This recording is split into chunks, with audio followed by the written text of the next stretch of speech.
Ruel Tarayaw, K5 na yan. Okay, hello?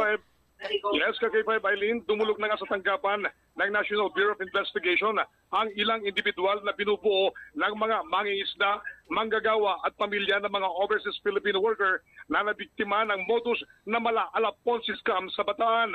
Umabot sa mahigit 250 katao ang umunay na nabiktima nga nitong Spati Pay scam na ang modus ay makinig lang sa musika na may subscription plan na ang bawat halaga na ibabayad ng mga miyembro ay may katapat umunong porsyento na maaaring doblado.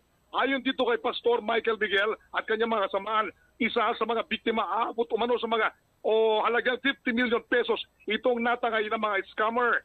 Inireklamo ng grupo ang muna isang nagngangalang Prit Sadyang Abay na Chief Executive Officer ng kumpanya Spati Pay na personal na transaksyon umano nila ng kanilang mga nabiktima kasama ang tatlo pang individual na kasabwat sa Bodosa. Dahil dito, bubusisihin na at pag-aaralan ng National Bureau of Investigation Bataan ang reklamo ng grupo para sa posibleng pagsasampa ng kaso para sa ikadarakip ng mga sospek.